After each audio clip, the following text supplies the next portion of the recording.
If you are interested in signing up for an intra-community website or a intra-community communication, then we can get you a form and you can give us a text number, email form, etc. We do need these signed if you want to be part of this, and this is purely voluntary. The third sheet is ready.gov, and you have access to this through any of your computer sites. What we've done is just to go through and pick out a number of very useful sites so that get you started. But there's a depth of information in here. I would also suggest you sign up for the Sheriff's Department website and, of course, Brunswick County. So on that, I will figure out where the speak went. All right. And introduce Larry. We'll do the introductions. Thank you, sir. I'm the poster child for this evening, and it's preparedness and what not to do. Actually, I have a company. I don't know if you all know that. I was the stunt person for Tom Cruise and Dwayne Johnson until last week, and now I'm off the books for that. So anyway, now I'm devoted full time to the community here. I'd like to say thank you so much to all of you for being here. We really do appreciate it, whether you're in person or whether you're joining us by Zoom. Hey there. And we really want to just can't say thank you enough for being here. We have a special thanks to our special guest who will be introduced later. So thank you for taking out your time to be here and to share a lot of very good information for us as a community and as individuals. There's a lot of stuff to be good that you're going to hear tonight, and we'll be following on. On behalf of the board of directors, we're saying thank you. And on behalf of them, we really are interested in you, the individuals and the community. And we started this process back in October, November timeframe, when all you got to do is turn on the television set to the Weather Channel, a news agency or something, to see something in the news about some sort of an event. It doesn't matter whether it's weather generated, man-made, it doesn't matter. Disasters are happening daily. And as we, the board, look through the community and says, what can we do to help our community individuals, property owners prepare as individuals? And what can we do to help us prepare this community? Or if you're joining us from a community not here in this area, you're far away, same applies. So we wanted to move out on that, and we stood up the Safety and Preparedness Committee, of which we have 6 members and a resource, and a 7th person who's actually in Maryland. Perhaps he's joined. I don't know if William's on the phone or on the Zoom tonight. But this committee is stood up to take on those issues. And tonight we're going to start with the first step, which is preparedness. And this is where we're going to lead out tonight and kind of keep it focused to that area. But real quickly, if you're on the Safety and Preparedness Committee, could you stand up so everybody can kind of see who you are? Yay team, we've got our, appreciate it. And we've got our chair and co-chair and Bob Wilson and Leanne Winslow, obviously.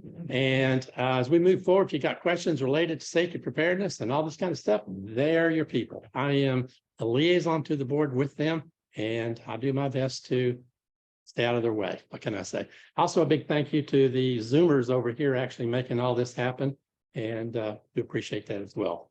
So I'm just going to kind of stop here in just a minute, but I'm going to say tonight is the first step, and it is where we are actually transitioning. This group only started in January, by the way, and we're transitioning tonight. A lot of planning getting up to this point.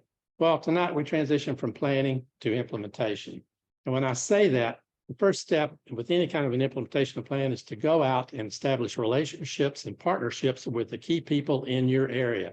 And we've got 2 organizations tonight you're going to hear and see. And these are crucial members, not just of this community, but any kind of event that happens. These are our go-to people right here, are their organizations. So we thank you again, and we need to have that kind of relationship with those folks. And some additional ones you'll be hearing coming down the pipe. But with that said, step 1 tonight, preparedness. There are steps to follow. Namely, there will be a preparedness and response plan that we're working on now. The committee is working on. We've had an initial review of that. this afternoon to the Board of Directors. Just an initial blush on that, kind of take a look at what it looks like.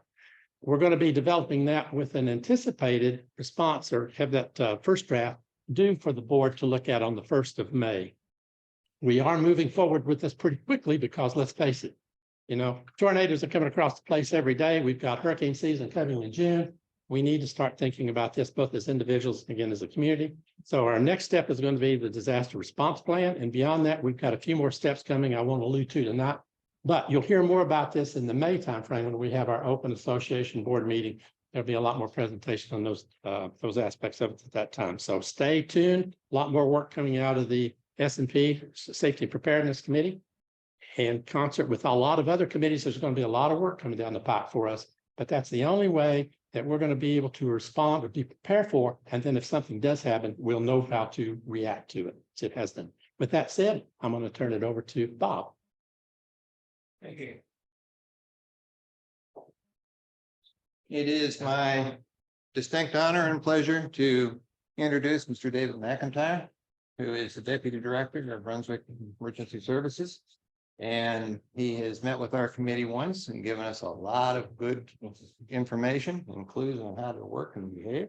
So without further ado, David.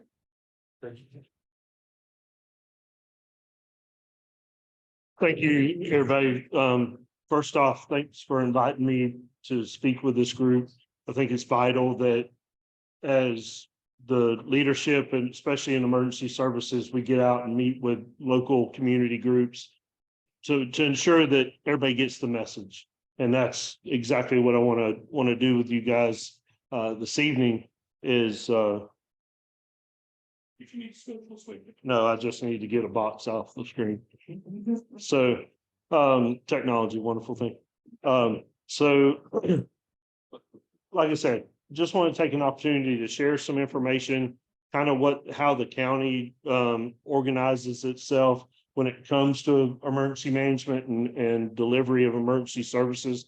And the sheriff's office is here and they'll talk about their niche. So I'm going to just really kind of concentrate on what we do in emergency services, emergency management, in regards to preparedness and response for the community. So as mentioned, I'm the Deputy Director for Emergency Management for Brunswick County. And with that role, basically, I manage a team of 4 full-time folks at the Emergency Operations Center located in Bolivia in the government circle. So what we're tasked with, and my staff are identified in certain particular areas.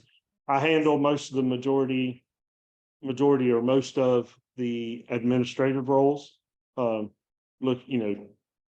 this, interagency coordination and the plethora of other stuff.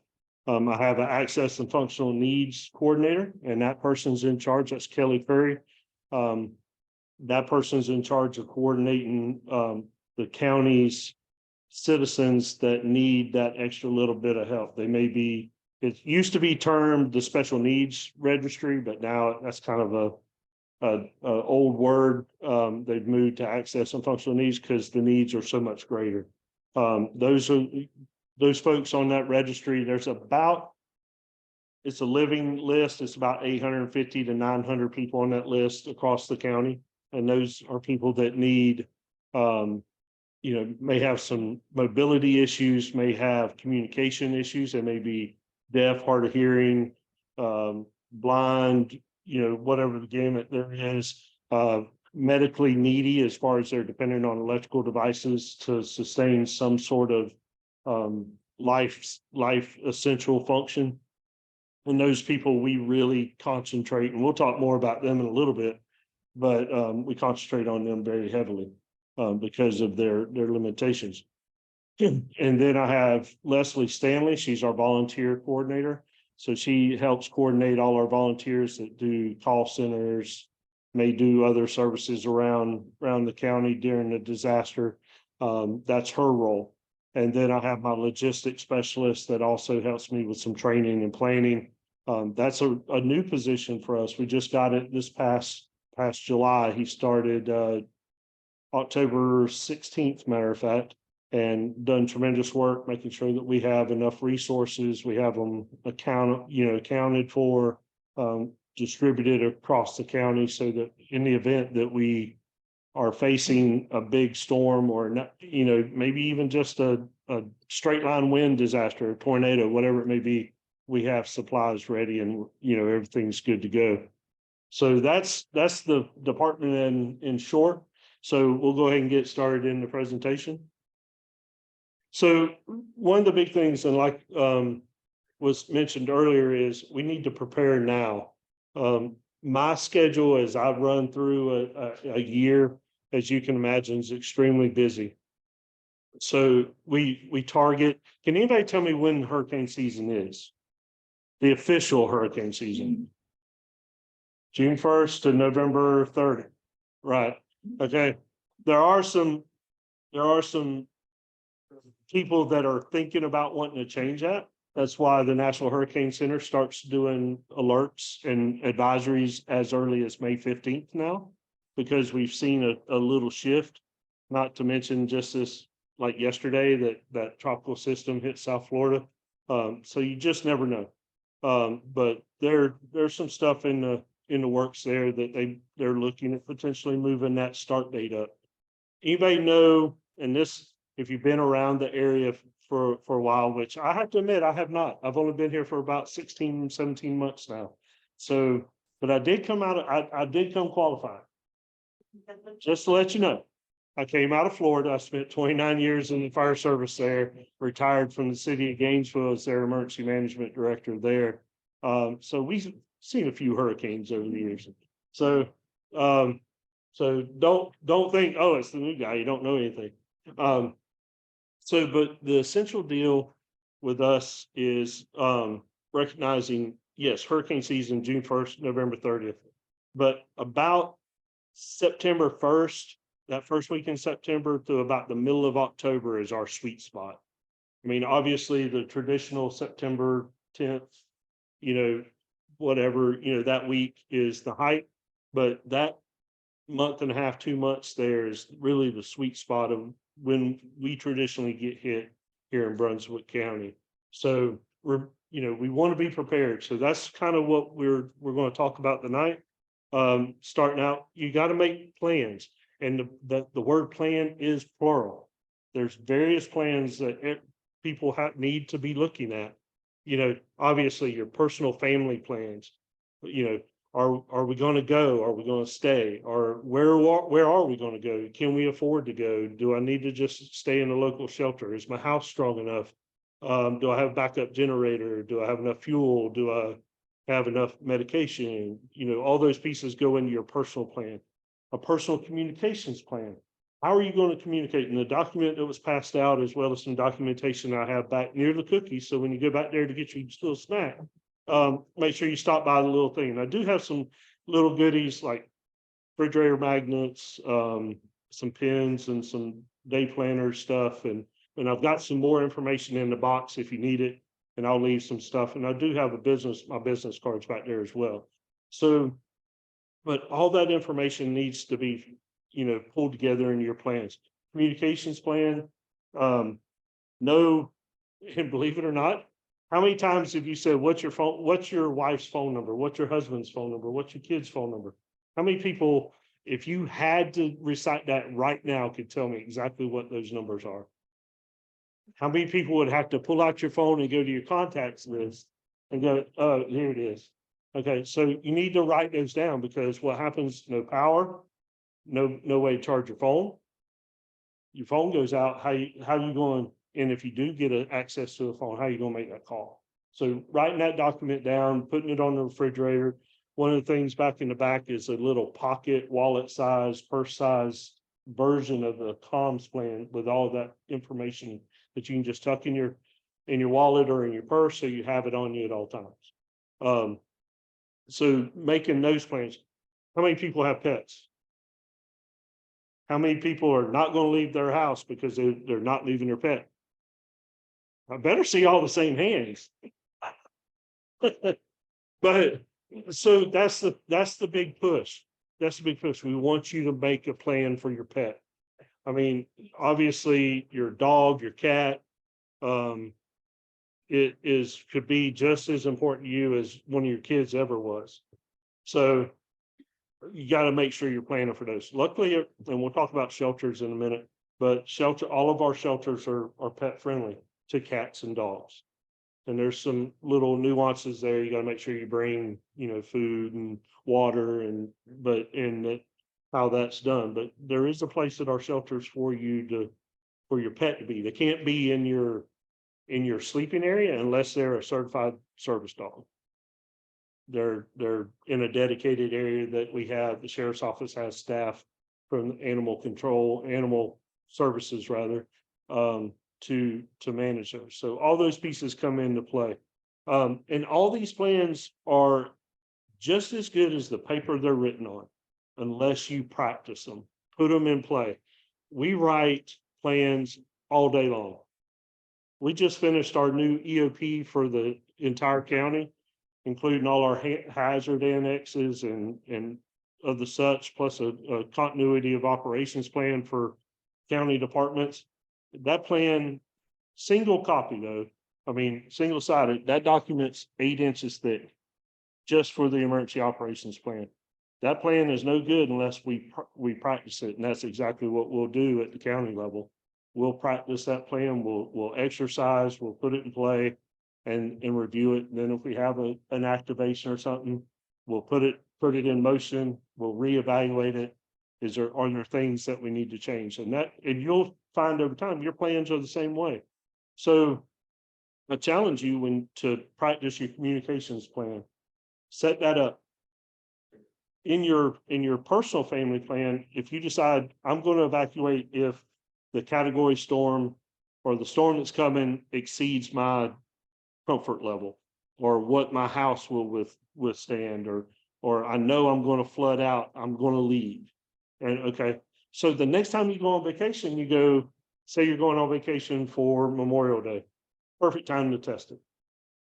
And if your communication point of contact is in another town, another state, another country, whatever it may be, to let somebody know that you're safe, test that out and go, hey, just to let you know, we're practicing our plan. We're going out of town. We'll contact you when we get to our location to make sure that we're safe.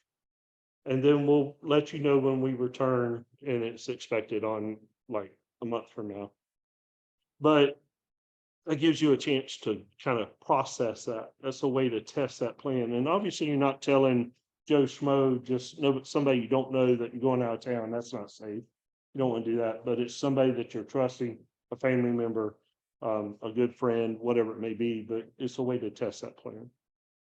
So we talked about making sure you write them, you place them somewhere that you know where they're at. That's why the benefit of having them on the side of your refrigerator, in your pocket, your desk or whatever it is, but somewhere that you can access them pretty quickly, and share that information with your friends. Like I said, if you are going to leave, you've got a friend, a family member, an ex-acquaintance or whatever it is that worries about you and wants to make sure you're safe. So share their plan. It's like, hey, just to let you know, don't worry about me. If the storm's coming to Brunswick County and it looks like it's going to affect my house, I'm leaving town.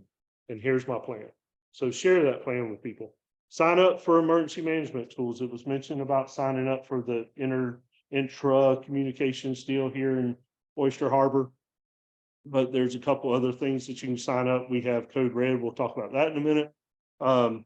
That's our mass notification that we get messages to our community. And there's, other little communications groups that are set up, like the access and functional needs deal. We call everybody on that list at least once a year, sometimes twice a year, just to make sure they're updated, they have their plans, and we'll get into that. But we also do that call down right before a storm's coming in, a couple of days, so that we can plan how many people are planning on leaving, that they're in town, how we're going to move them around with transportation. Make your kits and prepare your property. Obviously, if you're leaving town and you got a pool, don't leave all your poolside furniture and stuff. However you want to do it, put it in the shed, or if you're in a hurry, put it in the bottom of the pool. I mean, that's the way they kind of look at it. It's not gonna be sucked out of the pool and flown away. Probably have a better chance of it being at the bottom of the pool when you get back than that shed you put it in. So, but make sure you prep your houses. If you got shutters, put your shutters, turn off your power in your house before you leave. And the reason I say that is because if we lose power here and you get damage to your weatherhead or something like that, and they turn your power back on, it potentially causes a fire hazard in your home and your house burns down. So think about that if you're leaving. The fact of making your kits kind of a go kit that's a simple, not as much a hurricane. We usually have a pretty good notice on that. But if there's a severe weather system coming in and there's a chance of tornadoes, we are far from being out of that window. So make sure that you have just a little go kit that has change of clothes, some toiletries, a copy of your plan. Make sure you got, where your wallet and your money are, and stuff like that, but have that little go kit just in case. Make your kits up if you are going to leave during an evacuation, or you're just leaving either way for a storm. Just, you got copies of all your important documents, your medication, some cash, whatever it may be, and just build that list out. All right, so I should have probably asked this question before I had him change it, but okay, close your eyes. Can't look at this. No. All right. So who can tell me number one killer during hurricanes? What kills the most people every year in, year out? Water, absolutely water. All right. This information is a little dated, but it is absolutely 100% applicable to today's times. Water, in this case, any form of this storm surge, rain, surf, people that get stupid and go offshore during the storm. Think about the big ship that left. I can't remember what port it left, but going through the Caribbean during a hurricane, went down, never seen again. I hate to found the ship, but obviously no survivors. That accounts for about 88% of the deaths during this time frame from 1963 to 2012. Like I said, those numbers are staying pretty consistent. And then, the balance of it, the other 12% is, wind and tornadoes and just other stuff, electrocutions, whatever it may be associated to the storm. So we talked about making a plan and making sure we consider evacuations. You guys, and I think Sheriff's Office is going to talk about Florence. And I wasn't here for Florence. I mean, obviously, but I've heard the war stories. Unfortunately, this county got broke into at least 3 main islands. And that, Florence, worst possible scenario, but they happen. It's probably a 1 in a 1,000-year storm, something like that, maybe hopefully longer, but it can happen because we face not only the rain and surge coming in from the storm pushing, but 3 days later, we get all the inland water that comes down. And if it don't have anywhere to go, it's going to flood. So we need to make sure that if for some reason you're in an area that is going to get cut off, like your area here potentially is going to get cut off with significant flooding, consider evacuating. I can promise you, when we ask you to leave, whether it's termed as a non-mandatory or a mandatory evacuation, which we know there's no really such thing as a mandatory evacuation. It's up to you. We can't force you to leave. But especially if we go mandatory, use the term mandatory. That should be all bells, whistles, lights, sirens, whatever. It's time to go, folks. And don't wait till the last minute. And I understand many folks don't want to leave because they want to be in their home. That's where they feel comfortable. Maybe not necessarily this group, but there's a lot of folks in Brunswick County that are living paycheck to paycheck. Mom and dad are both working, couple kids. They can't, we ask them to leave. We're asking them to go potentially lose their house, not from the storm, not from whatever, but from not being able to pay their bills. So we really take those type of situations. And that's why we try to shelter our folks in the county so they don't have to go hundreds of miles. I always try to live by the deal, shelter tens of miles, not hundreds of miles. So that you have plenty of money or plenty of opportunity to maintain your financial stability. And that's always a concern. So, but have that evacuation plan. If you're going to evacuate, know where you're going to go. I mean, do you have family that lives, west, north, or south that's outside of the path of the storm? Those are always good because at least you got a place to stay that's usually free. Your kids may charge you rent for a couple of days, but at least you can get a place to stay with a good roof over your head, good meals, and able to come back once it's deemed safe. But have an idea where you're going to go. Don't just hit the road and go, okay, we're going to drive until we find something, because it could be a while. So be aware of that. Know where the shelters are if you're not going to evacuate. If you're going to stay in your homes, one of the things that your plan here in Oyster Harbor as a whole should be, how do we collect the information if we call out and your neighbor goes, I'm not leaving. I got a generator. I got a safe place in my house. My house is built for code. It's never had a problem. I'm hanging here. All right. We'll notate your name and name and number. And you write your name on your arm or across the back, across your forehead, just in case. But you laugh, but that's when we go mandatory evacuation. It's a bad storm. Those last runs through. That may be what's asked of you. If you're going to stay, we're going to document who you are, where you were last seen, and we're going to ask you to write somewhere on your body your name and some sort of identifier so that just in case. So I know that sounds harsh, but that, we want to be able to account for all our community members. So, and then have a backup. If you can't go to your son's house because y'all are having a spat, he didn't come to Christmas last year, go to your daughter's or vice versa, whatever that may be. Go to your sisters, uncles, whatever. So just have a backup plan. Gather supplies in case you decide to stay home.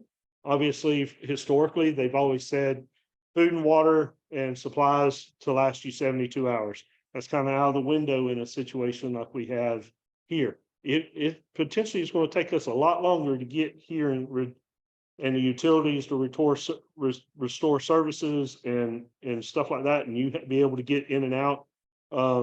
Then it'll potentially going to take longer than 72 hours. Who was here during Florence that may have been in the complex? How many days before you could go to the grocery store?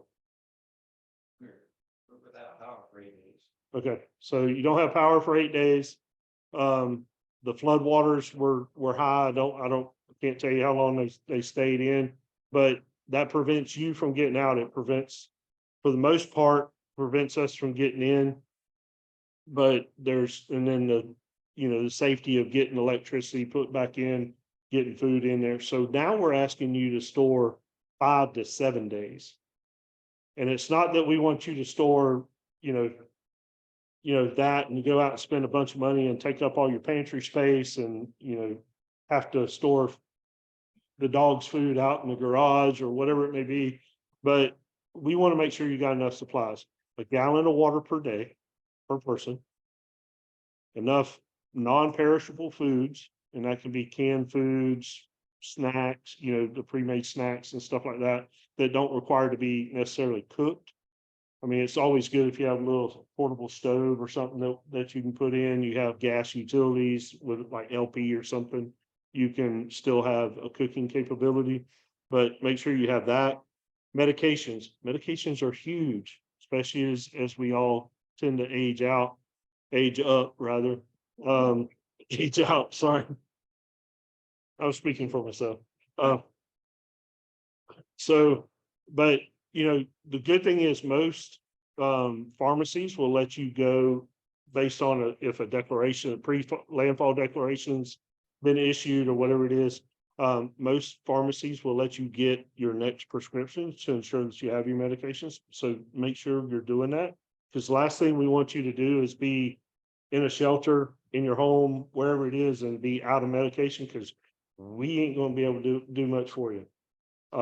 Except for transport you to the hospital, so you can get medical care.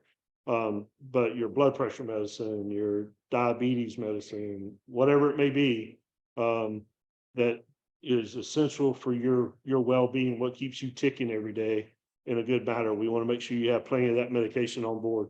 Radios, batteries, or hand crank. I know I always thought it was funny. I'd go somewhere, some little five and dime shop or some antique store, and you, what the heck is this? How does this work? There ain't no batteries, no plugs. Break out the old hand crank. It's faithful. I mean, it's old faithful there. I mean, it seems funny, but that may be what you need, because batteries only last so long.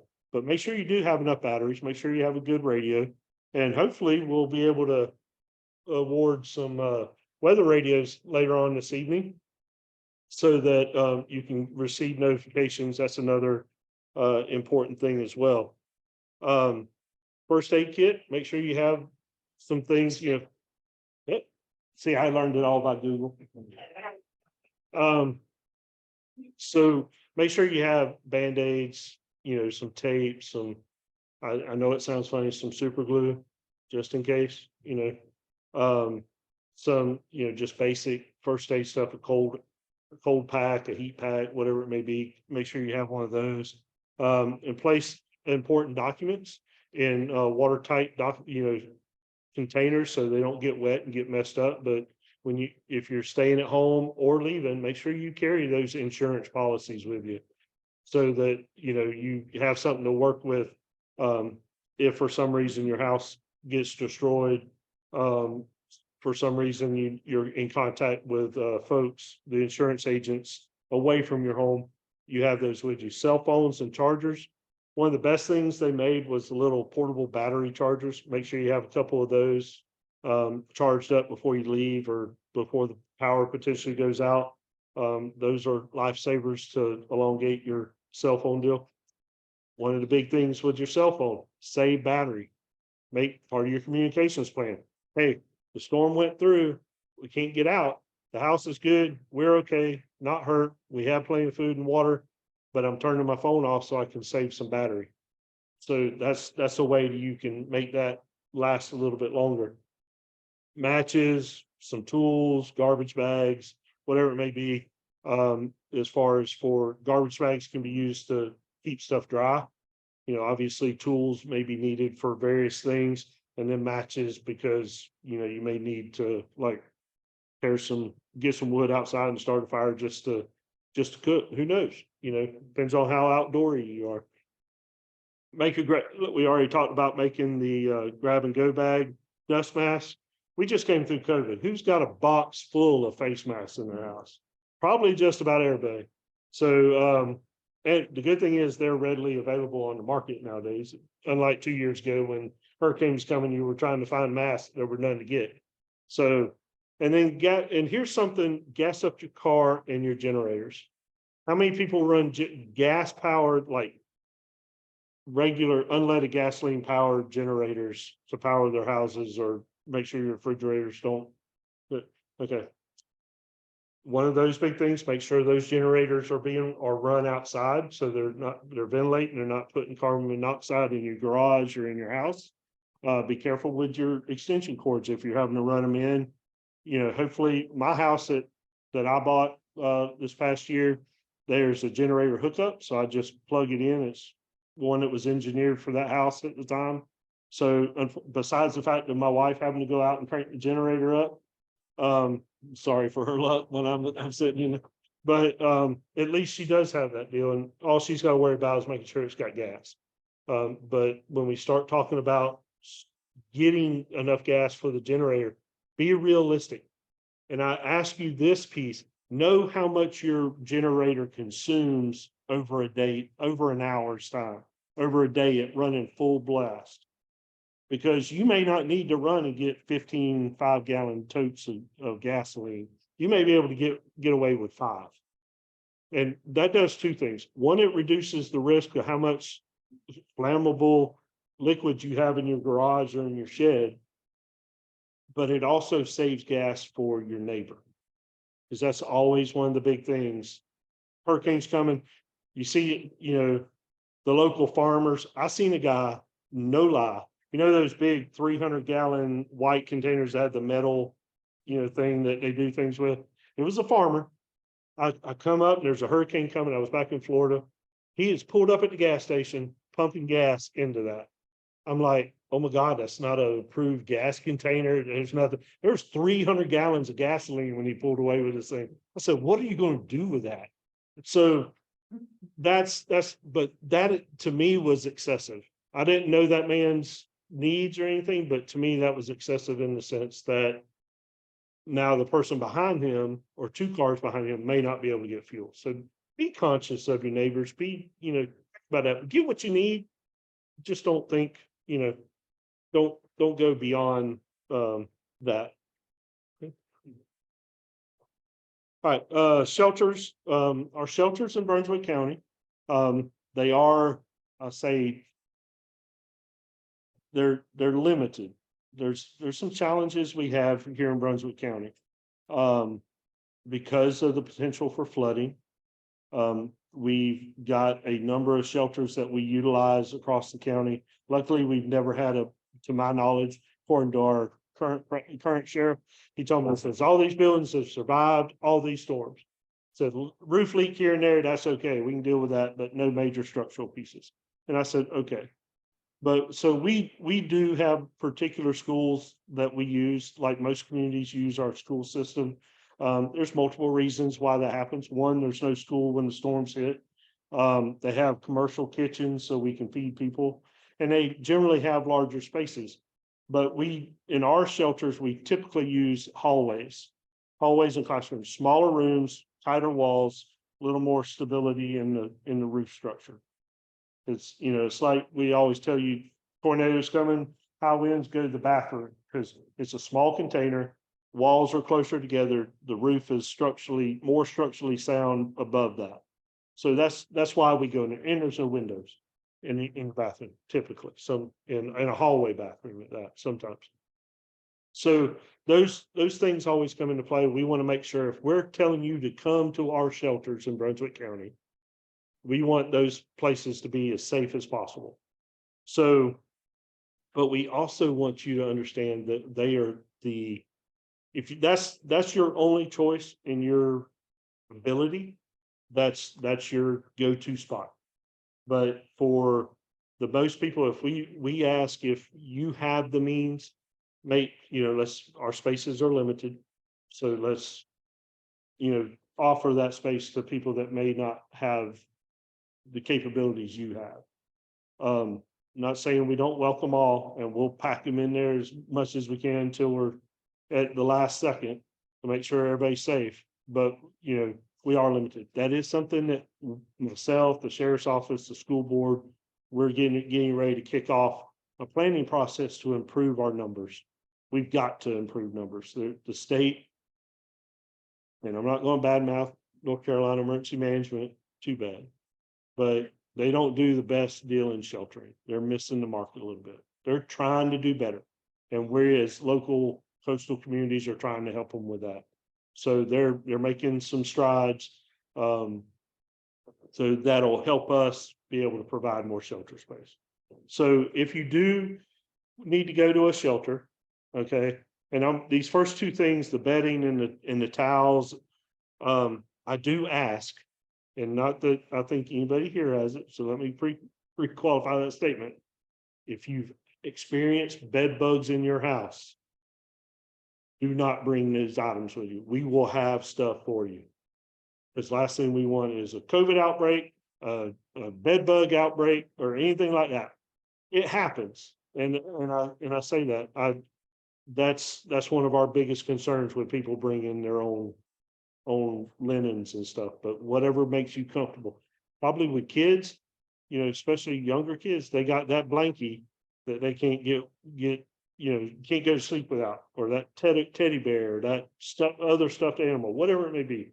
Bring that with you, because that's what's going to help folks be comfortable in the shelter. Because it's no matter how much we try, it's loud, it's uncomfortable. We give cots, but they're not your $2,000, cellular mass, whatever mattress you have in your house. But it is a place to get you up off the floor, give you a place to sleep, and weather the storm.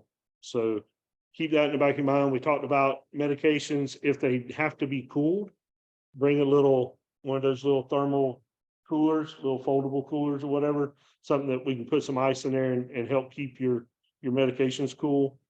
Food, if you have a special diet, it's almost impossible for us in emergency management. We work with the sheriff's office closely on our feeding programs in the school.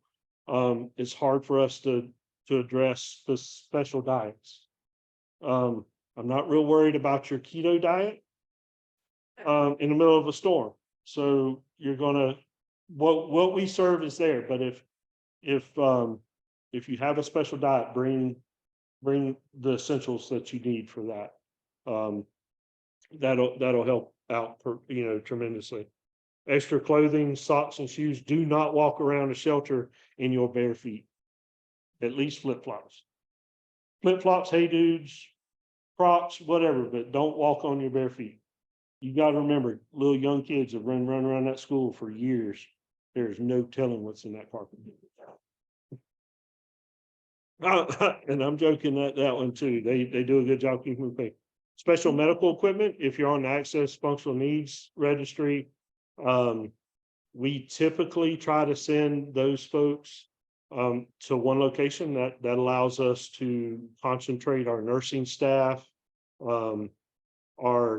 any special equipment that we have, and that's West Brunswick High School there in Sloat. That's just kind of where we want to try to concentrate those, because we have limited resources as well to do that. But we do have medical staff at all our shelters. Your cell phones and other devices, make sure you bring your chargers. And I'll give you a little note. We are not going to supply charging stations. And I got told this yesterday, and I think it may have been on the news. If you go to a place that has charging stations and you don't know who put those in and how they're monitored, don't just plug into somebody's charging station. A wall charger that plugs in, or a cigarette lighter charger, something like that's perfectly fine. But you go to these places and they got these freestanding, 400 cords hanging on it. That's a cybersecurity nightmare, because people get in there and hack it, and they can do stuff to your phone, whatever it may be. So just a little word of wisdom. Make sure your important documents, and I should have probably highlighted, underlined, exclamation points, cash. Guess what you don't get if all the power's out? ATMs. Most stores will still, once they are able to open, and if they don't have their banking systems down, they can still accept cash. So kind of keep that in the back of your mind. That may be your only means of being able to purchase fuel, food, whatever it may be. Right? Your books, crosswords, playing cards. There's nothing wrong with a high energy game of Uno in the middle of a shelter. So, keep that in the back of your mind, just something to help pass the time, because there's not a lot going on. You think about it and you're trying to keep your mind off of, how's my house with Holden? How's Betty's house down the road, and whatever it may be. Dogs and cats, like I said, our shelters are pet friendly for dogs and cats. The only dogs or cats, typically dogs, that can be next to you in your cot are your certified service dogs. And there's the gray area that we can't ask you much about what that your service dog does for you. But, let's be realistic, don't tell me the 3-pound poodle or Chihuahuas, your guardian guard dog. I mean, it may be by voice and will, but I mean, but they're typically those dogs have a service, but just be conscious of that. Comfort dogs don't really play in that. There will be an area where the dogs and cats will be stored. Like I said, staff will be there, and you as a shelter attendee will be asked to make sure your dog gets fed and walk. There'll be areas once it's safe, before or after a storm, where you can go out and walk your dog and spread, stretch your legs. If transportation to a shelter's need, this is really access functional needs. Part of that program is to ensure, and one of the reasons we do the call down right before the storm's coming in is we'll get transportation, go pick them up and bring them to a shelter. And so next. Speaking of access and functional needs registry, there's some documentation. There's that little table I was telling you about. You can go online to the county's website and look for forms. The forms are there. You can call by phone. That information is either on the form, or if you take a quick picture, I think the QR code thing works. I didn't get a chance to ask Kelly before I left. In person, you can always stop by the building C there at the center on Old Ocean Highway. And then obviously mail in a document if you need to. Next. So what do you expect from this registry? Like I said, this was the old school registry before, they kind of felt that there was a need for a terminology change. This was a special needs shelter. This was typically the extremely medically needy, needed a CPAP machine, lived on oxygen, had on, constant oxygen, whatever their medical problem was. That was traditionally it, but it's been expanded. So we have means to supply translation services. We have equipment to address the deaf, hard of hearing folks. We have access to sign language services, the gamut there to make sure we're meeting those functional needs that are there. But the team, Kelly and the volunteers will help you create a plan if you know somebody that needs this type of registry or you need it yourself. Like I said, we call down at least once a year just to make sure your information is correct, that you're still around. You'd be surprised when I said that the list fluctuates year to year. The obvious happens. People pass away, they move out of the area, whatever it may be. But we make sure our list is as current as we can. And then obviously we do call downs before the storm would arrive. And then one of the other things that happens is we get loss of connection to services. One of the big things, think about dialysis service. It's not like you can jump in your car and run down to your local dialysis deal.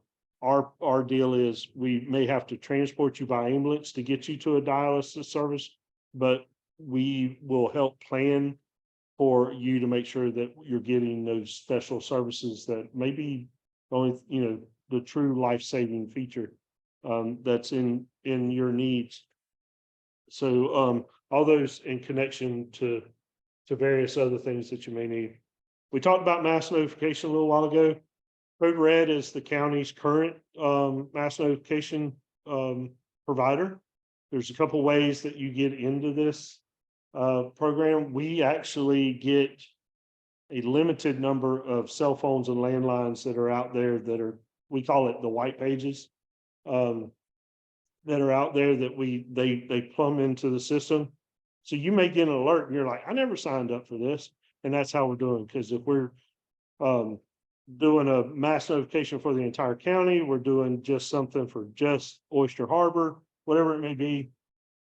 If your number's in there or you opted into the system, provide your information, multiple phone numbers, how you want to be contacted, that's how that system gets populated. I will say, and we encourage you to if you're not part of this, we encourage you to get enrolled in this, but I will give you a little heads up. We're fixing to change systems. It's, I don't know who set up the expiration date for this stuff to be January or July 31st. Bad move. So obviously, there's other systems out there. One of the things that I want to do, and this should make this hopefully puts you guys at ease, because I mean, there is that bad word of reevaluation that just occurred. So I want you to realize that we're doing our due diligence especially in our program, to make sure we're spending your tax dollars the best way we can. And one of the ways we do it is evaluate our contracts and our services, goods and services stuff, to ensure that we got the best product for the money and that we're saving money where we can. So that's what we're in the process of doing. One of the first programs that I wanted to address was our mass notification, because I'm not super satisfied with it. So, and I know that I shouldn't be saying that, but I'm telling you the truth. As a user of it, there's better stuff out there, and there's stuff that we can save some money with. So in the coming month or two, maybe not before hurricane season, but you'll start seeing some information coming out. But until July 31st, this will be the primary communication. The benefit to it, whatever we go to, we'll upload somewhere in the neighborhood of 160,000 phone numbers, cell phones, landlines, business numbers, whatever it may be, will be uploaded to that. Then we'll do a big campaign out to get people to opt in. A lot of easy ways to opt in pretty much every platform, but be on the lookout for that. But for now, if you're not in this system, please sign up for it. All right. All right. One of the other big things that really comes into play here when we start talking about evacuations is knowing your zone.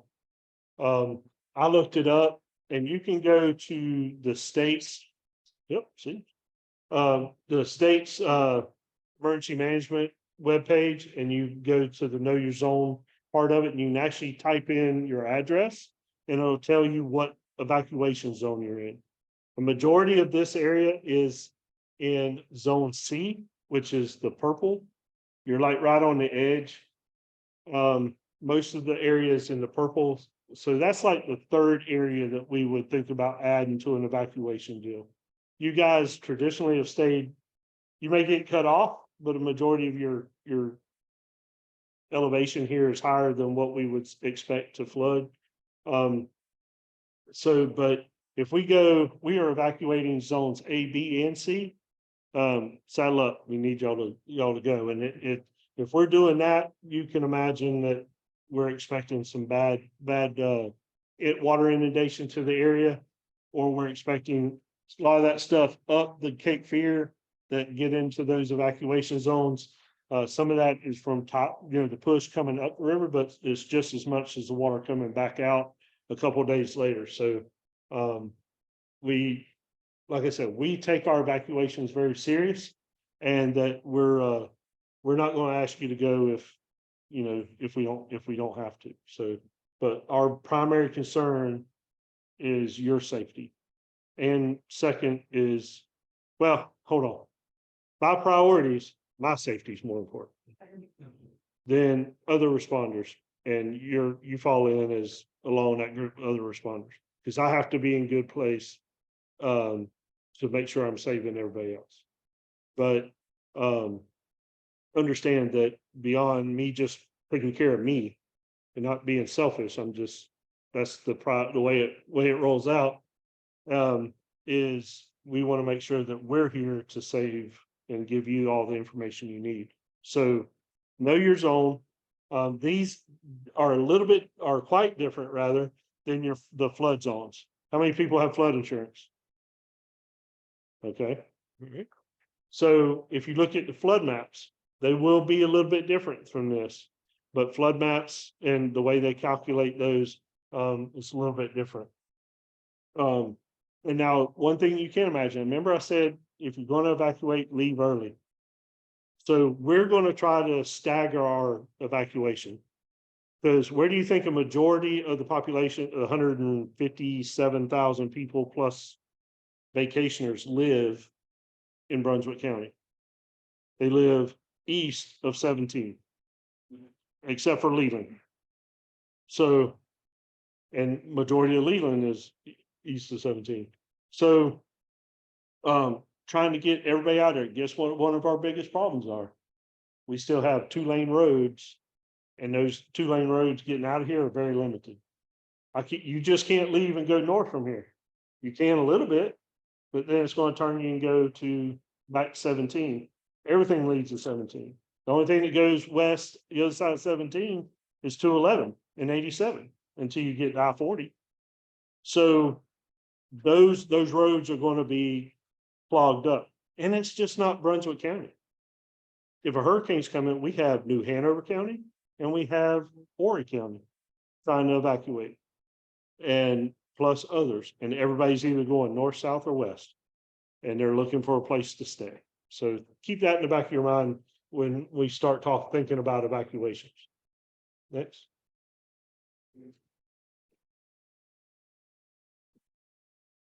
All right. This is something that's come up in the last year or two. Historically, let's think back 10, 15 years ago. Who was the only person that knew anything about hurricanes when it came to forecast? National Hurricane Center and National Weather Service. What do we have today? Everybody's their own meteorologist. Every news station is competing to do a better forecast. And last year was the first year known that somebody has come out with another cone of uncertainty. And they say it's better than the hurricane centers. So now you can understand the confusion of which forecast is the best. And we actually have a commissioner that him and a group of his friends do a lot of forecasting. The spaghetti models. Don't trust just one spaghetti model. Typically everybody goes, okay, the European spaghetti model is the best. Traditionally it is, but from time to time it's off.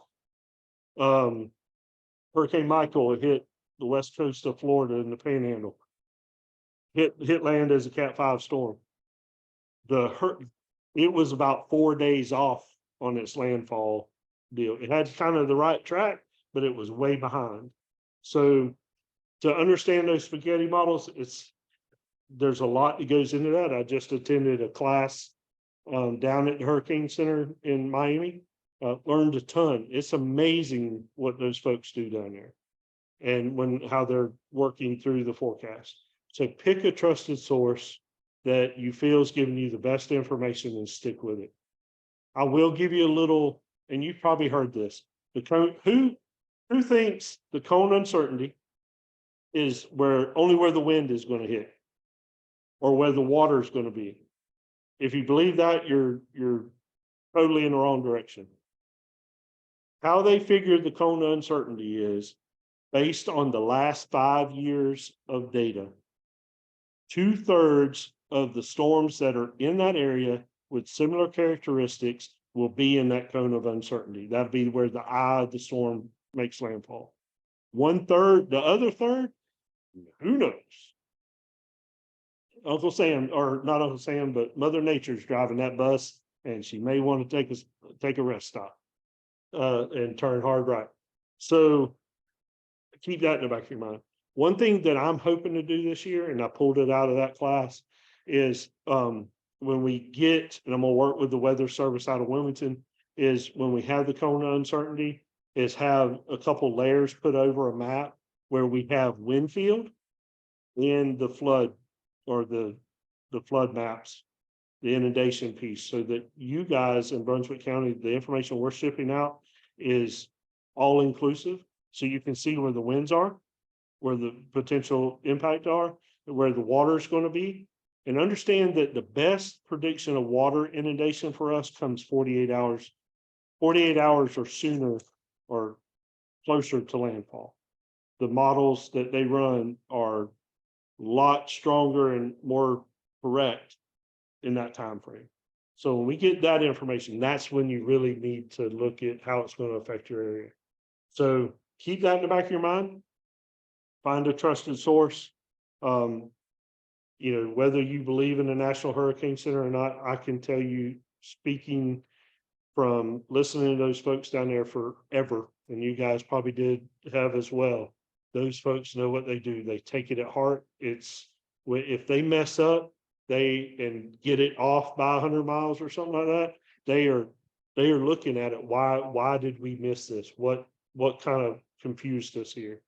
But I can tell you, think back to Hurricane Dorian. I know it impacted North Carolina, but one of the big things was when it was coming for Florida and it came into the Bahamas, and it's amazing how something happening in Michigan is affecting a Cat 5 hurricane in the Gulf or in the Caribbean, rather.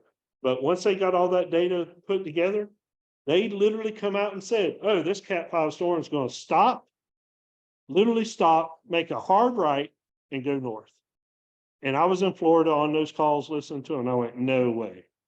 That you can't tell Mother Nature what Mother Nature is going to do. And sure enough, that's what it did. And that was crazy. So think about, that's the kind of decisions that they're making. So they take it at heart.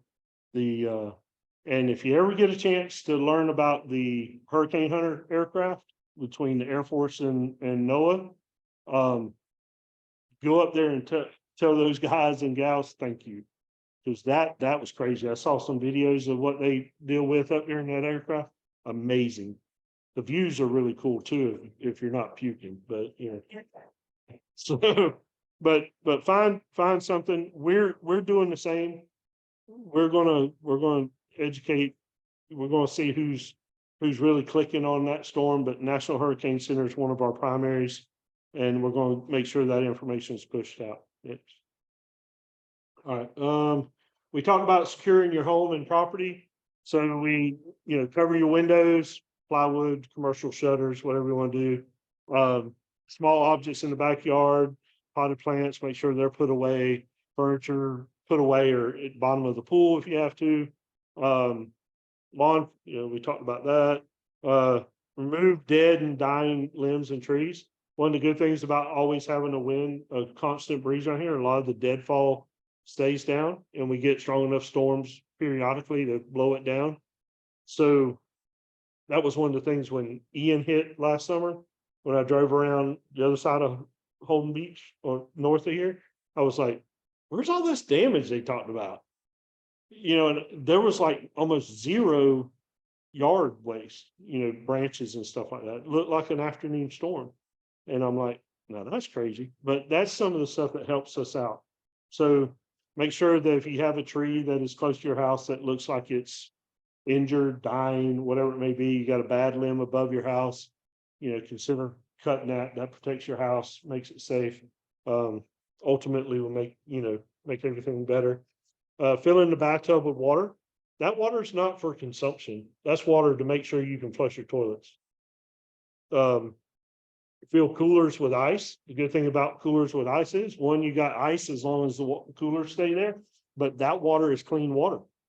It was come out of your refrigerator, your ice maker, whatever it may be. That could be used as drinking water if you need it. Gas up your vehicles. Prep your portable generators. Make sure your generators, those that you rely on, are running efficiently. Get them checked out if you have any problems, but make sure that they're running the way they should and that you have enough gas. During the hurricane, we talked about generators. Generator safety is huge. Make sure those generators are outside, that they're running the way they should. All your approved, UL approved extension cords, stuff like that. Make sure that that's all safe. In the event that you get caught, and this is more so going to be that tornado that's in an outer band that you haven't left your house for whatever, or an afternoon storm that we get a tornado. If you can't safely get out of your house and out of the area and get away from the weather, shelter in place. There's a couple things that we want to make sure that you do if you shelter in place, or if you just decide you don't want to go anywhere, you're going to ride it out. you got all your necessities. If you shelter in place, make sure that you leave all your outside doors to the house closed. That's one of the biggest things that causes structural damage is once a window or a door is compromised and that pressure gets in the house, that's usually where your roof goes. So make sure you close those exterior doors, make sure they stay shut. If you do experience flooding in your home, I will. But if you experience flooding in your home, one of the things we ask you to do is take the bottom drawers out of your kitchen cabinets, out of your dressers and stuff, set it up in a higher place so that doesn't get damaged. That's a way to prevent that. In the event you still have power and you have flooding, you need to shut it down because obviously the water inundation potentially becomes the shock hazard. We don't want anybody getting electrocuted. As long as you can, either through your television, a weather radio, a portable radio, your cell phone, whatever it may be, monitor the news for any advisements and recommendations. And one of the big things we see it year in and year out, avoid use of candles unless you can have them in an open area where there's no flammable curtains or papers or, dry wood or whatever to start a potential fire. Just make sure if you use candles, do it safely. Let's see, we talked about not using them indoors. Never just connect the generator to your home's deal. Don't go over there and plug it in. Do one of them double female connections and plug it into your dryer vent. That's not the way it's designed to be. It's unsafe in the whole scheme of things. If you want to connect a generator to your house, have a licensed electrician do it for you, so that it's done properly. Not saying you can't do it properly yourself if you're an electrician. Don't try not to do Google professional electricians. So set up, run your generator outside away from the home. Make sure that all the windows around it are closed so it doesn't suck the carbon monoxide back in. Start it before you connect your appliances. You don't want to load the generator and overload your appliances at the same time. And then obviously follow the manufacturer's instructions. Just shelter in place. We talked about it. I'm not going to dwell on this too much, but if you stay at your home, stay inside. It's like, can't remember what comedian said. It's not the wind that kills you. It's what's in the wind that kills you. It's not the fact that the wind is blowing. It's what the wind is blowing that kills you. So keep that in the back of your mind. Obviously, flood water, one of the number one killers during these storms. So stay out of water. We'll talk. I think there's a slide. Turn around. Don't drown. Some of these creeks cause the water get deep real quick. There's stories. I wasn't here, so people driving center console boats down the middle of Highway 17 and 211. So I mean, go ahead.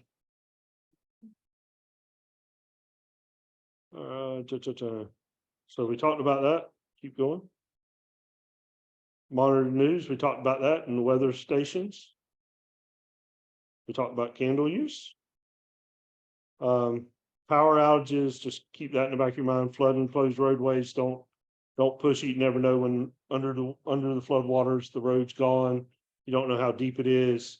Only access the return from an evacuation once you're cleared to come back, because we want to make sure you have the safe way to get back, and then make sure that we're addressing safety when you're out there cleaning up your yard or around that. Avoid down power lines. If your house was flooded, make sure you get it inspected. Be in contact with your insurance companies, and so family and insurance companies and neighbors and so forth. Okay. All right, report out. The power companies around here are really good in staying up their power outages. You ever want to know how many people are out of power? Go to their website. They have an outage page. It's always good to kind of keep a And they put little service trucks, if you know where their service people are. So you know where they're at and working their way. Turn around, don't drown. It was funny during Irma back home in Gainesville. And they were driving Chargers. We blew up 4 police Chargers and 1 Explorer due to them trying to go through flood water. So some of that's design, but that's a whole different story. Go ahead. Check in on others, your neighbors. If you know they stayed, check in on them. If you can, when you get back or after you know the storm's cleared, make sure you're checking on your neighbors, especially those that may have been a little hard-headed and said, no, I'm staying. I don't care what size the storm is. Next. Property and your insurance, make sure you're have your big thing. This is the time to be doing it. Get with your insurance agent, make sure your home policies are up to date and covered, match the value of your home with the reevaluation and stuff like that, ever more important. Property value went up, make sure you have insurance to cover that. Make sure you got wind and hail damage, flood insurance, if you choose. Next. Know your limits. Obviously, not everybody can get out there and, use chainsaws and move heavy objects and stuff like that. And then obviously, it's often hard to tell which down power lines are either electric or cable. So better just keep hands off and let the authorities know. Real quick, ahead of this system, ahead of today, Colorado State came out with the initial idea of what's going on. And I'm going to just briefly blow with this and we can talk about this after. But really, the numbers are very similar to last year, maybe a little bit lower. It all depends on if El Nino is going to come to town, which that's good for us. If El Nino comes in, last couple of years, we've had La Nina, which is better for development and stronger storms. El Nino is the other way around because even though the waters are warmer, there's more wind to cut them down. So wind shear is elevated. So and all this comes out, they could say there's one storm predicted, one storm's going to be a major hurricane. Guess what? It only matters if it hits you. So that's all that it takes. So make sure you're prepared. These are the names. You'll notice that they retired Harvey, Irma, Maria, and Nate. Those because they were significant storms and caused loss of life and so forth. Any questions? I know I blew through the last couple, but we had already talked about a lot of it. Okay, awesome. That'll work. Okay, let us get started again, please.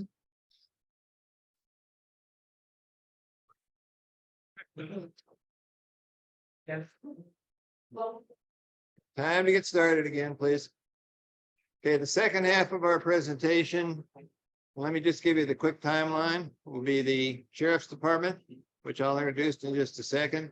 When the Sheriff's Department's over, David McIntyre has agreed to draw 3 names out of the hat for the weather radios. And then if there is any time left, we will do question and answer, but we've already given out the forms if you wish to put down any questions and send in to us if we start running short on time. So it is our pleasure tonight to have the Brunswick County Sheriff's Department here. We have Captain Seiler and Lieutenant Bond, and they are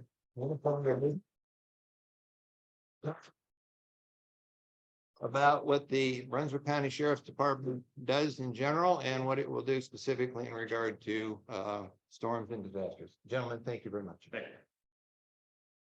First, I just want to say thank you for inviting us back down again. What we want to try to do is, at first, I kind of, for those of you that don't know about the Uniform Patrol Division, I'm the captain of the Uniform Patrol Division. This is Lieutenant Bond. We have Lieutenant Beck, which couldn't be here with us tonight. We supervise the Uniform Patrol Division, which is comprised of 60 deputies. We have 4 shifts. We have an Adam shift, Baker shift, Charlie shift, and Delta shift. And there's about 60 of those guys and girls that we have to try to keep in check. Um, But majority of patrol, whenever we have a threat of a hurricane, or a big storm or anything like that, the patrol division is leaned on real heavily, during those times. But what we're gonna do is we're gonna try to go through, oh, we got it right here. Just kind of explain, our response, to the threat of a hurricane and how we, get people together. So, Just so you know, whatever you want to change. okay, you go ahead and go to the next one. You slide to the side and let me do this. All right, so, and just keep in mind, some of this is gonna be, some of this is gonna be specific to Florence. It's subject to change depending on the strength of the hurricane and kind of what the forecasts are showing. So it's not gonna be every single storm where we're gonna have going from 15 to 30. What we do is, what that's saying specifically is bringing in the shifts that are off.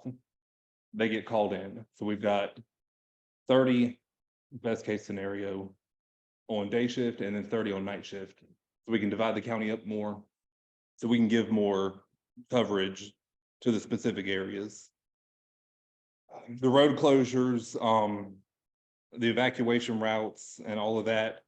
So the car in the picture is an older Charger, but that's what we're all still gonna be in. I say we're in Durangos, but the actual patrol guys and girls are gonna be in Chargers. We do have a lot of four-wheel drive trucks, Durangos. We've got, We have Tahoes, Two the or- K9s, they have Tahoes, so we got a few Tahoes. we've got 2 or 3 high clearance vehicles. I don't know if y'all seen our MRAP. It looks like a tank. It's an armored personnel carrier. We use that. We've got a flatbed 6-wheeled vehicle. So we've got things that can go through some flood water, but during Florence, they struggled. At one point, we actually stopped using them. Bridge closures. We did have, a lot of this is gonna be specific to Florence. Florence was about as bad as I've ever seen. You're a little older than me, but That's probably worst about the I've same for seen. you. Of course, I mean, it's true. So Florence was a category 1 when it hit land. And it wrecked the county. For those of you that stayed, I don't know how much driving about you did. I was a first sergeant, so I was assigned to a shift and I was 211 north for my shift on nights. And when the storm hit, I couldn't get south of Highway 87 at Mako, where it goes out 74. The creek that runs on the west side of 17 flooded across the road. So we had 2 deputies sitting there all day, every day, stopping cars because people in Honda Civics were trying to drive through. So we had traffic shut down there until Highway Patrol brought in additional people to help shut that down. The hurricane evacuation routes that David talked about, they were gone.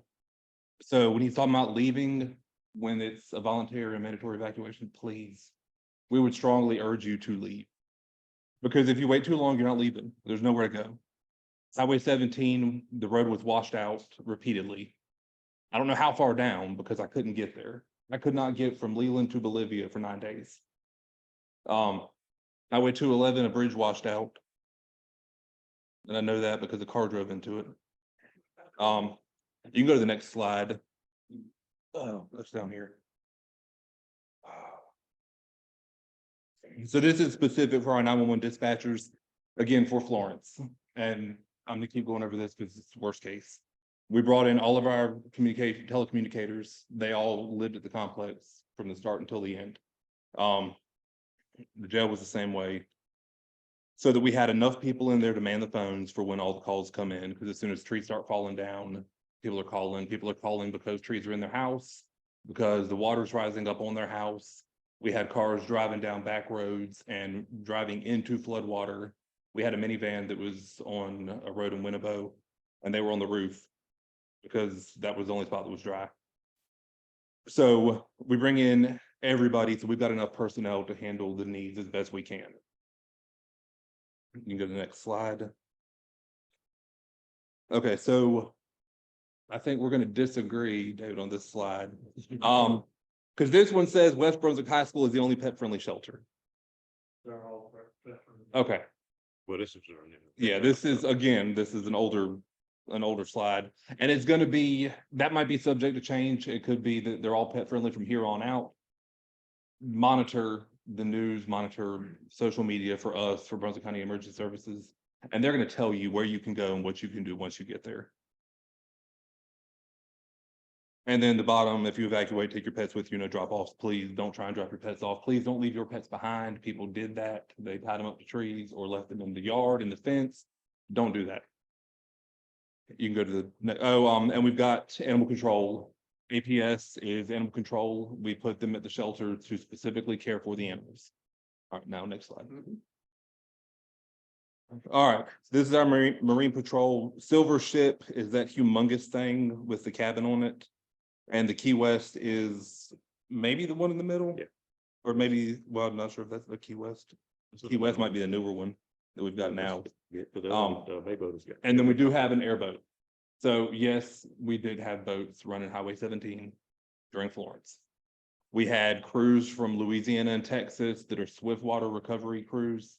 They came in to help us they brought their own boats. We gave them gas and they went and helped rescue people. We had all kinds of chaos that you couldn't imagine. They did also help us, get a guy that, now this was all during Florence, the flooding and everything going on. I was in the south end of the county. This was around, anybody familiar with Ashland Little River Road? Off Hickman Road? Okay, well, this guy, he picked the wrong time to do this. Horry County got in the chase that night. We all heard it. Horry County's coming into county, coming up Hickman Road. I'm like, that's right down the road. So we take off. Well, this guy comes up Hickman Road. He takes a left on Ashland River Road. But what he didn't know was the Caw Swamp was so flooded, it was flooded all the way back up. He couldn't get a mile down Ashland River before he come to the water. And this water was flooded over into a yard on the left side. Well, he turns into the driveway in the flooded water. He jumps out, he runs. We all get down there. I go to the house next door. It's a big bean field in between us. Can't see nothing. Well, these guys that had the airboats, they were close by too. Well, they come down and they're like, we can't get a car in there, a truck in there. So they offloaded one of the airboats. So they took this airboat out across this bean field. Well, I'm standing in the bean field about maybe 20 yards. And they go across this bean field with this big airboat making all kind of noise. And they come back to make another pass. And as soon as they start coming back towards me, this guy stands up from hitting me to you in the bean field, that close. He stands up in the bean field. He was like, I get it. And but that worked out pretty good. Bad timing for him. We do have our own Swiftwater people in-house, not many. And again, with one airboat, our resources would be somewhat limited. We also have helicopters. We've got 2 pilots, but depending on the wind and all that, and then the sheer level of damage, the abilities are going to be limited based on the conditions. Next slide. That's just our jet skis. Next slide. Those you won't see in a hurricane. Okay, so the MRAP is the larger vehicle in the front of the picture with multiple vehicles in it. The thing behind that is the flatbed 6-wheeled vehicle. Those are both able to get through a lot of flood water, but not all flood water. They actually struggled during Florence and we took them off the road because it got that bad. And the fella giving the thumbs up in front of the yellow thing is a shirt. That is a 4-wheeled vehicle that floats. So it can drive off the land into water. I've been in it, I've done it, it's cool. It holds, I don't know, 5 people max. Yeah. But that's another thing we've got that we could use if it got down to that point. Next slide. Okay, another picture of the shirt, and then that's a drone. We do have a volunteer group of drone pilots. I say volunteer, they're employees with us, but that's their secondary status is the drone pilots. Next slide. All right. Again, make sure you're monitoring social media because that's where we're going to be pushing out the most alerts. I think we're on Twitter and Facebook and I don't know what else. It's another slide here with QR Okay, and code. it's down there. It says Twitter and Facebook. I'm not on any of this stuff, so that's why I don't know. But they're going to tell you what's closed, we are very liberal in our use of putting up pictures of roads that are flooded, roads that have washed out. If there's an issue, if it's an ice storm, if it's a hurricane, if it's just a severe water event, if it rains out here for 2 weeks solid, it's gonna flood. And we will put pictures up of all that. So make sure if you're on Twitter or Facebook, friend us, I guess that's how it works. There's an app for the sheriff's office. You'll see Yeah. that in a little bit. We got an app We- here with QR code. You can download that app to your phone and you can get all the alerts and everything. But you'll see that here in just a little bit. All right, next slide. It is. Okay. Do we need to leave this up so somebody can take a picture of it? Yes. Okay. Does it work? Yes, it does. Yeah. Okay. All right. Oh, yeah, that's why. Oh, no. Yeah.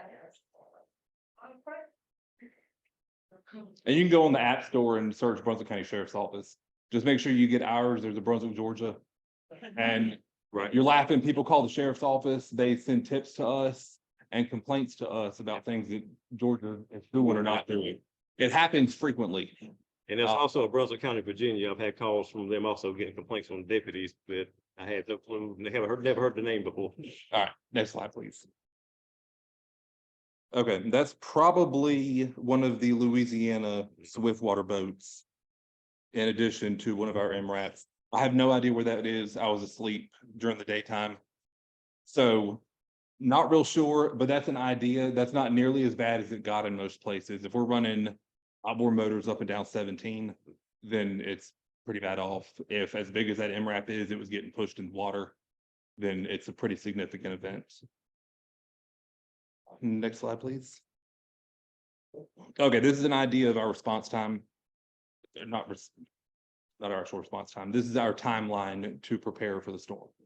96 hours out, the administrative staff at the sheriff's office is meeting with basically everybody we can get our hands on to figure out what we need to do to prepare ourselves, prepare the county. We start, if you drive through the complex when there's a hurricane coming, you will see all the boats are up there. The MRAP, the SHRP, all that stuff is there so that if we need it, we can go grab it and take it wherever it needs to go. 48 hours out, volunteer evacuations, shelters are opened up and staffed with deputies. We do staff all the shelters to try and keep them safe. Now, it's when it comes to the shelters, not only do we utilize the Uniform Patrol Division out on the street, answering calls and all that stuff. Like David mentioned earlier, the reason we use the schools, because schools will be out. And the people that we use to staff the schools will be the SROs that work in those schools, so they know the layout and everything that's going on in there. Next slide. Okay, then 24 hours out, mandatory evacuations, if that happens. Our essential personnel are activated, and that's again, depending on the severity of the storm. With Florence, I think we got activated on like a Tuesday and the storm didn't hit, I think, until Saturday. So we had a good time up until the storm hit, because it was fun opening your car door and the car, when the door got yanked by the wind, and then the storm hit, but we had enough time. We were pretty well prepared for it. We do staff the EOC, the Emergency Operations Center, with emergency management. So we've got our people up there, their people, highway patrols up there. National Guard comes down sometimes. There's a lot of people. We've got agencies from throughout the state that send deputies down here. We have a lot of hands on deck. So it's not just what you see within our agency. It is everybody that we can get. All right, next slide.